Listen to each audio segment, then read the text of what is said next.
নমস্কার বন্ধুরা, news two চ্যানেলে আপনাদের সবাইকে স্বাগত। আইপিএল 2027-এ কেকেআর হার্দিক পান্ডিয়া নয়, এবার ঘরের ছেলে ক্যাপ্টেন্সি করবে এবং তিনি আর কেউ নয় ভাই, আমাদের পরিচিত ক্রিকেটার। তিনি এবার ইউপি লিগের হয়ে দুর্দান্ত ক্যাপ্টেন্সি করছে এবং প্রথম ম্যাচে দুর্দান্ত জয় নিয়ে কেকেআর কে প্রমাণ করে দেখাচ্ছে ভাই তিনি 2027 সালের জন্য কমফোর্টেবল যে ক্যাপ্টেন্সি করার জন্য। হ্যাঁ বন্ধুরা, আমরা কথা বলছি সেই কেকেআর এর ম্যাচ ফিনিশিং করার সেই রিঙ্কু সিং। কারণ রিঙ্কু সিং প্রথম ম্যাচে ইউপি লিগে সেখানে দুর্দান্ত জয় এনেছে এবং কেকেআর কে ভাবাচ্ছে ভাই সেই হার্দিক পান্ডিয়ার পিছনে না ছুটে এবার ঘরের ছেলেকে ক্যাপ্টেন করালে কেমন হয়।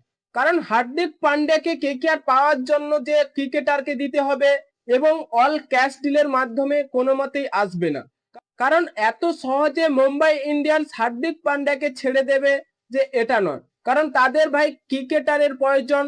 এবার ডোমেস্টিক বলুন বা যেসব ক্রিকেটাররা দুর্দান্ত পারফরমেন্স করছে, টপ অর্ডার ব্যাটিং চাইছে, সেখানে আমাদের কেকেআর এর অঙ্কিত রঘুবংশী এবং হার্ষিদ রানা, বরুণ চক্রবর্তী, রিঙ্কু সিং এইসব ক্রিকেটারের নাম উঠে আসছে।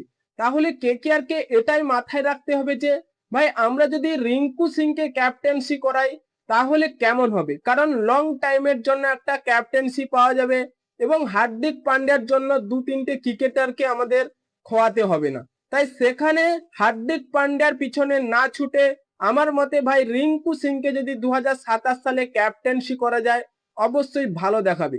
কারণ 2024 সালে কেকেআর চ্যাম্পিয়ন হওয়ার পর যে 25 সালে আমরা একটা জঘন্য পারফরমেন্স এবং 26 সালে যাই হোক আমরা কোয়ালিফাই করতে যে আশাটা ছিল সেদিকে চলে গেছিলাম।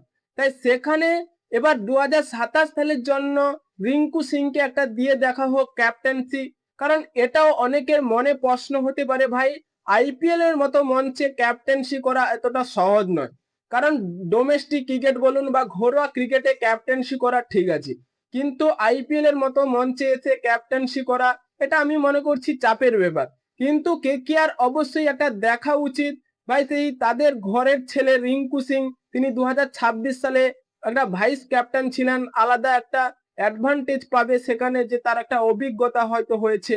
তাই কেকেআর লং টাইমের জন্য যদি ক্যাপ্টেনশি পেতে হয় তাহলে অবশ্যই আমি বলবো হার্দিক পান্ডিয়া নয়, এবার রিঙ্কু সিংকে দিয়ে কেকেআর ক্যাপ্টেনশি করানো হোক 2027 সালের জন্য। হ্যাঁ বন্ধুরা, আপনাদের কি মনে হয় কেকেআর এ কি রিঙ্কু সিংকে 2027 সালের জন্য ক্যাপ্টেনশির পদ দেওয়া উচিত? তাই এখনই আপনাদের মতামত কমেন্ট বক্সে লিখে জানিয়ে দিন এবং চ্যানেলটি সাবস্ক্রাইব করে আমাদের পাশেই থাকুন। ভিডিওটি শেষ পর্যন্ত দেখার জন্য আপনাকে অসংখ্য ধন্যবাদ।